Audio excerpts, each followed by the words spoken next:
Hello friends, looking at current affairs for 7th April.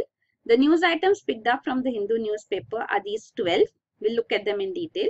The first one, Supreme Court proposes joint trial of Babri cases. So the 25-year pending case on Babri Masjid demolition, the trials are going on in Lucknow and Raebareli courts. So now the Supreme Court is proposing to order a joint trial in Lucknow court. So the criminal conspiracy charges against BJP veterans like L.K. Advani, Murli Manohar Joshi and other Sangh Parivar leaders, they will be revived and then this case would be initiated as a joint trial. So this has been proposed. So the Supreme Court is invoking its extraordinary powers under Article 142 to transfer the pending trials in Raebareli Magistrate Court to Lucknow. So all will be clubbed. So this is the case of 6th December 1992 when the Kar Sevaks, they brought down the Ayodhya Mosque, the Babri Masjid. So this is the case. So the court has indicated too that it will order the CBI court to conduct a time-bound trial and complete it in 2 years. So this is also been indicated now. So the politicians here, they were accused in Raebareli case for giving provocative speeches, which instigated the Kar Sevaks to bring down the mosque. So this case had been dropped in 2001. The criminal conspiracy charges were dropped by the special court here, and now the Supreme Court has raised the question because they were dropped on technical terms, the technical issue as such, and then they were not revived. So this has been revived now by the Supreme Court. The Allahabad High Court had dismissed the CBI plea to revive the conspiracy charges in 2010 also. So now they moved, the CBI moved to the Supreme Court, and finally now Supreme Court has revived those charges. So it was on the technical basis that the revival was not allowed, that permission was not sought. So this revival is now taking place and merging of the trials is also being proposed.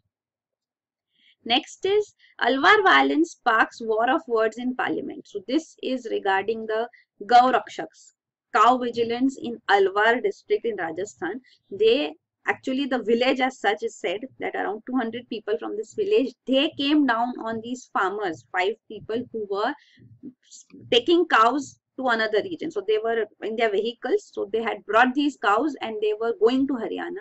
So they were stopped. One Mr. Pehlu Khan and all his sons and others were brutally attacked. Their vehicles were destroyed and Pehlu Khan died. So he succumbed to his injuries too. So now cases have been initiated, but only few arrests have taken place so far. So it's furor in the parliament that action should be taken against these so-called Gau Rakshaks, cow vigilance. The state home minister of Rajasthan stated that it was right for the villagers that when they got information that cows are being smuggled, they stopped the vehicle and they stopped them, but they cannot take law into their own hands. So after stopping, of course, there would be violence, there will be resistance.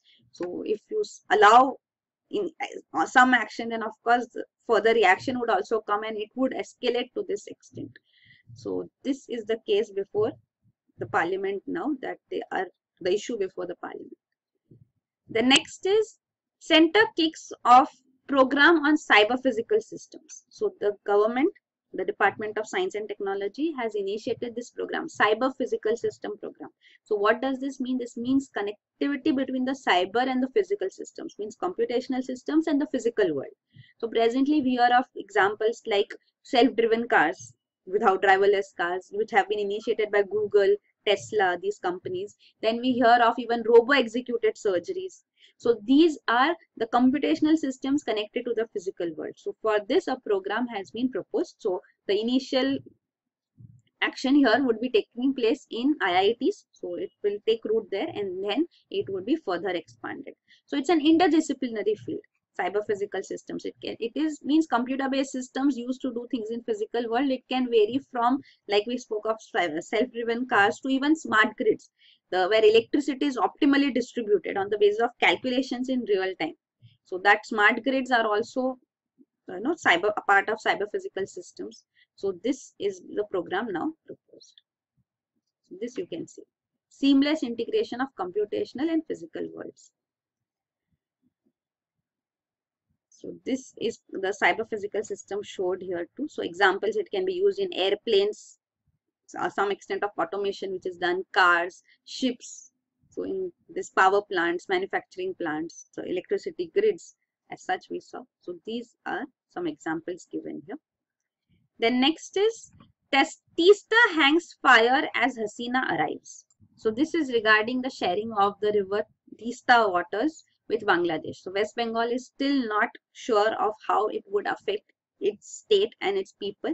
So that is why actually the Teesta agreement, water sharing agreement, has not come forth, and Bangladesh is very keen on this aspect.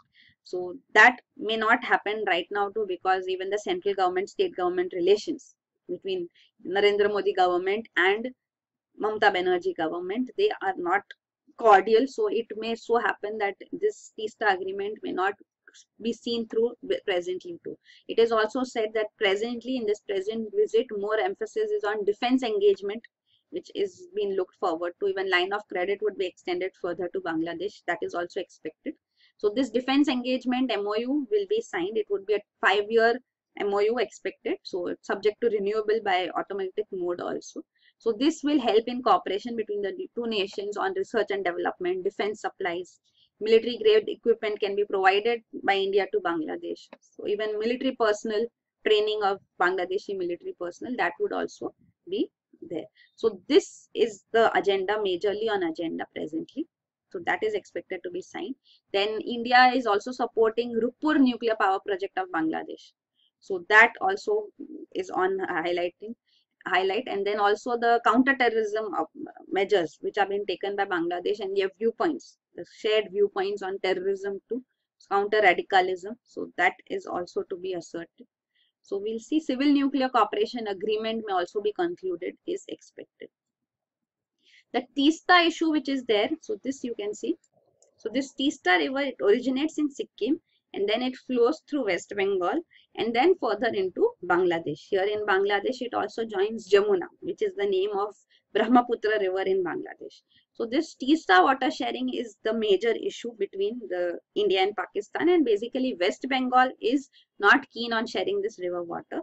A tentative deal is which is expected is like the sharing of water should be 50-50. Presently, it is Bangladesh getting only 25% of the river water. So there have been these barrages, you can see dams which have been built in West Bengal. So the water flow is used here for hydroelectricity generation, for irrigation. So Bangladesh share as such is affected. So this is the point which has been raised on a deal on Teesta water sharing. But West Bengal government, as long as it is not convinced that it would be not be adversely affected, it would not go ahead with this Teesta water sharing agreement, because in India, West Bengal's point of view is very important. Center and the center and Bangladesh cannot have this deal finalized. Then next is India-Russia seal deal on Kudankulam Unit 1. So Kudankulam nuclear power plant, the Unit 1 is fully operational now. So the control of this, complete operational control of this has been taken over by India. So it is NPCIL, National Power Corporation of India Limited, which has signed this deal. So the ACE group of companies, which is a subsidiary of Rosatom of Russia, that has handed over the plant to India. So the commercial operation had already started. The warranty period of Unit 1 started in December 2014. So this warranty was for 1 year. So it had got over in December 2015, but it had encountered, this Unit 1 had encountered technical issues. So it had to be shut down briefly also after it commenced power generation too. So now it has been smoothened out, and now the full operational control has been handed over. So this is regarding Kudankulam nuclear power plant, which is in Tamil Nadu. So construction began here in 2002. There were protests over here too against nuclear plants. The fishermen here objected to it. Even in 2011, there were massive protests after there were fears that if a nuclear disaster happens, evacuation of people here is also not possible. But then it went ahead. Unit 1 was synchronized with the southern power grid. Electricity generation through this nuclear plant also started, connecting to the grid in 2013. So after that, even Unit 3, Unit 4 construction ceremony was initiated. The Unit 3 and Unit 4 are twice the costs of Unit 1 and Unit 2, and that is because the insurance for them has been quite high. The operators and suppliers requirement to insure them has resulted in costs doubling. So that is regarding this Kudankulam nuclear power plant. So they are Russian design, they're called VVER 1000 model reactors. So this is regarding them. They are water cooled and water moderated power reactors. What does this mean? That the coolant used in nuclear reactors, because huge amount of steam heat is generated, so there's a coolant also required. So that is water which is used as a coolant, and see, it's not heavy water, and light water only is used as a moderator. So moderator is also required in nuclear reactors because of the fast moving neutrons. So to slow down the neutrons also, moderator is required, because if fast moving neutrons are emitted and they are go uncontrolled, then it will not be, can be used for useful purposes, it will result in a blast. So moderator is also there in nuclear reactors. So water is used as a moderator, slowing down neutrons, fast moving neutrons. Next is Free Trade Pact of Turnbull's agenda. So Australian Prime Minister Malcolm Turnbull would also be visiting India in April now. So here it is again expected that a civil nuclear cooperation, which is already in place between the two countries, that would be going ahead with. Australia is ready to sell uranium to India too. The strategic partnership is there between the two countries since 2009. So that and investment, education opportunities, trade would be focused on. But the Comprehensive Economic Cooperation Agreement, the negotiations for which were initiated in 2011, 9 rounds have already been completed as such, that is off the agenda.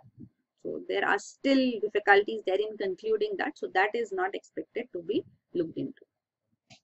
Next is breaking the silence on depression. So World Health Organization, the World Health Day is also celebrated on April 7 today. So the slogan raised by WHO presently is depression, let's talk. Because basically it says there is fear of stigma that prevents many people from accessing treatment for mental disorders. So now with India's Mental Health Care Act of 2017 also destigmatizing and decriminalizing attempt to suicide also, psychological disorders being destigmatized, it is expected that people come forward and talk about it and take medication treatment for it.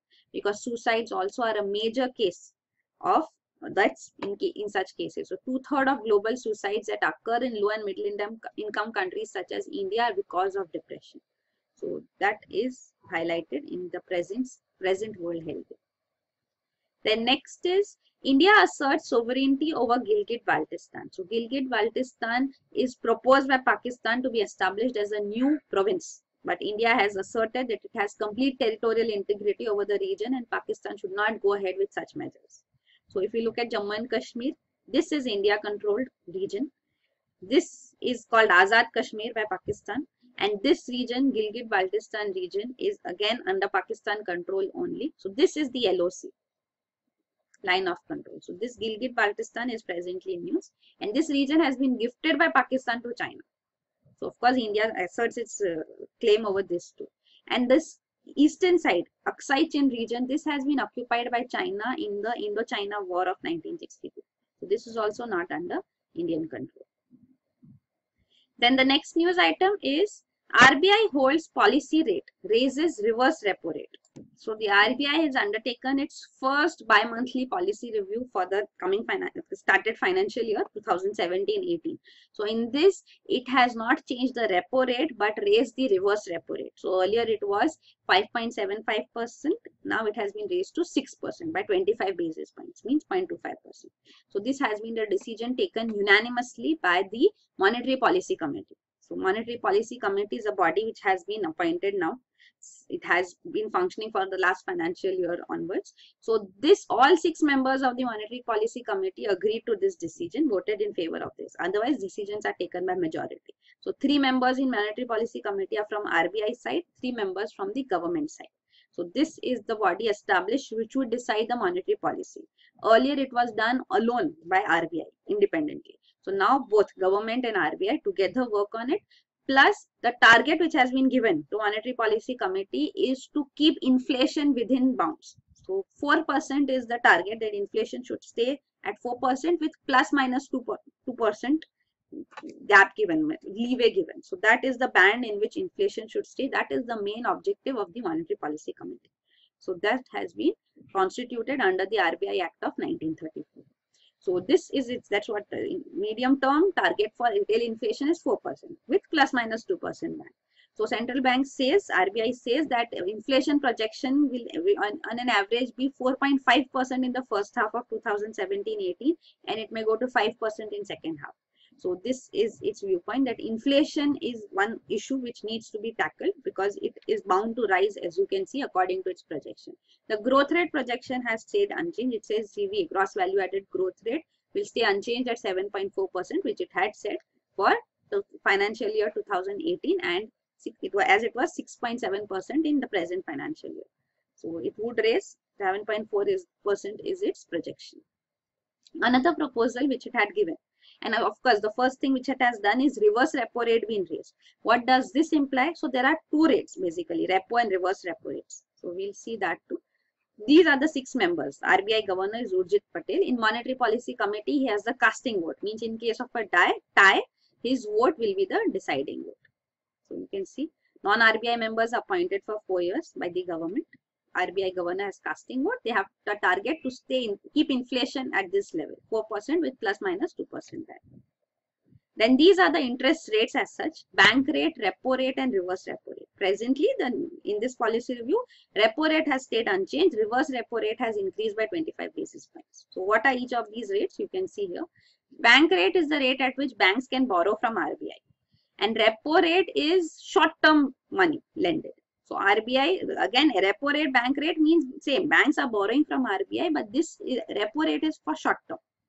And reverse repo rate is a rate at which banks can park excess short-term funds with RBI. So here reverse repo rate will be the rate at which RBI will pay interest to the banks because they are parking their money with RBI. So your hike in these rates will lead to rise in the interest rates in the economy also. So this is the bank rate, repo rate being raised. So reverse repo rate here is being used for what purpose? Means why is RBI giving more interest? Means banks would be interested in parking their deposits with RBI. So that means the excess liquidity which is there in the economy can be absorbed. So that is the reason why reverse repo rate has been raised.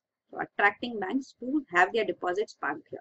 Also another point which has been put forth by the RBI before the government is that a standing deposit facility has to be initiated. So this was a proposal first given to a government in November 2015 by RBI.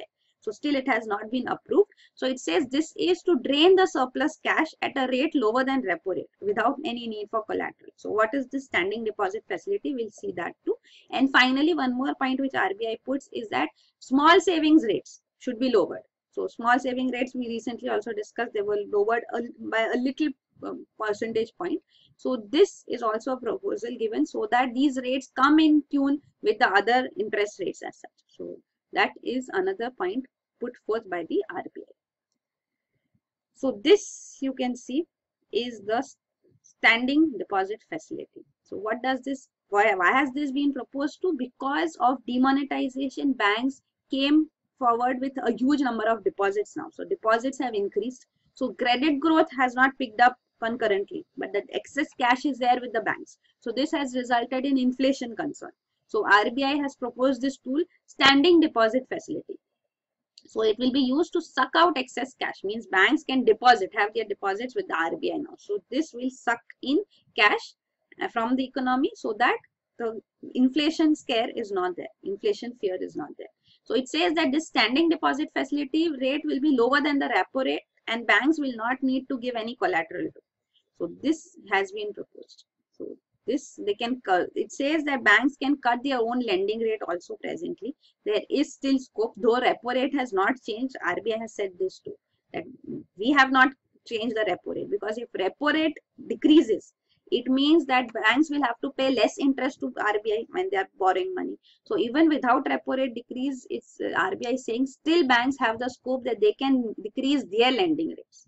But that is not coming forth. So RBI has quite often raised this point too, that banks have to lower their lending rates too, so that credit growth happens in the economy. So this is another point. Then marginal standing facility. So this is another rate which is there of the banks. So this is the rate at which scheduled banks can borrow funds overnight from RBI. So the marginal standing facility is the other counterpart of standing deposit facility. So that is for depositing and this is for borrowing. So this overnight borrowing from RBI can take place under this against government securities. So they need to provide government securities to borrow. So this is there for all scheduled commercial banks who have current account and SGL accounts. Then next is, center may seek legislative nod for RDA. So Rail Development Authority, we discussed it yesterday. It would be established by an executive order.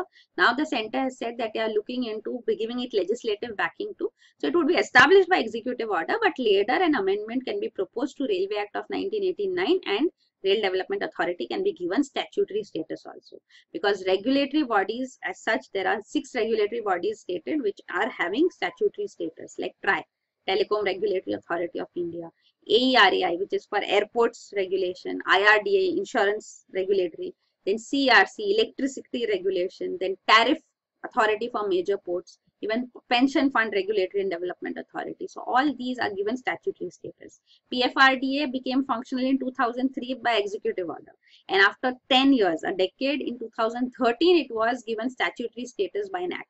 So these are bodies, regulatory bodies. So same way it says that Rail Development Authority may also be given statutory status later.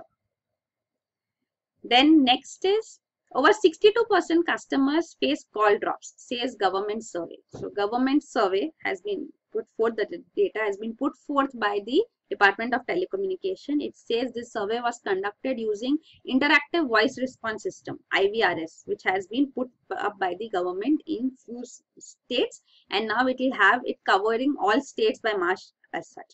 So this you can see. So the feedback has been received, and the problem of call drops, it says, has been the most severe, especially indoors. So what the telecom operators need to do is they have to increase base transceiver stations. So if these stations increase across the country, then call drop issue can be tackled. It also says other issues also came before it, like data roaming charges, billing charges, as such billing issues. So they have also been put forth before the telecom service providers. So it says fortnightly meeting takes place. Fortnightly, telecom service providers have to give the actions they have taken to the Department of Telecommunication. So this has resulted in these grievances of citizens, users, customers also being resolved. So this is interactive voice response system. This is generally what we see when we have a customer calling system. So here when you call, your call is answered by this interactive voice response system. You are asked to press some buttons, and based on that you are connected to respective department which you are seeking. So this is the system which government, Department of Telecommunication, has also installed as such in states. Then next is smoking causes 1 in 10 deaths worldwide study. This is the last news item. So this is a study which has been undertaken, it's called Global Burden of Diseases Report. So in this it has come forth that 1 in 10 deaths worldwide in 2015 were because of smoking. And half of these deaths were in just 4 countries, and amongst which India also has a place. China, India, USA and Russia. So India also has a burden of around 11.2% of total smokers in the world. So this is there. World Health Organization's Framework Convention on Tobacco Control of 2005 is also highlighted in this report. It says that this is important, but this is not sufficient. National action is also required. And India's actions which have been listed are COTPA, this is the Act of 2003, and the National Tobacco Control Program of 2007. So these 3 will just look at what is this Framework Convention on Tobacco Control of World Health Organization. So this is a convention, a treaty. So here you can see countries are bound to follow the provisions of this treaty. So 193 members have acceded to this Framework Convention. It came into force in 2005. So you can see obligations on the parties is that it sets a floor, not a ceiling. Means parties are encouraged to implement measures beyond those also. So at least minimum essential provisions are provided. You can give more to. Effective means evidence-based. If it's an effective legislation, should have effective legislation, means there should be evidence that the legislation is effective. National laws have to be framed under this. So this is the Framework Convention. So India has also framed this convention, COTPA. So you can see this is the COTPA Act of 2003 of India. So control of tobacco and related products. So this is, it prohibits smoking in public places, prohibits advertisement of cigarettes and other tobacco products. It prohibits sale to persons below 18 years, sale even in the radius of 100 yards from educational institutions, and also without the label specifying warnings and pictorial depiction. Pictorial depiction percentage has also increased presently. So that is under this COTPA Act. Cigarettes and Other Tobacco Products Act. So this is it. Thank you.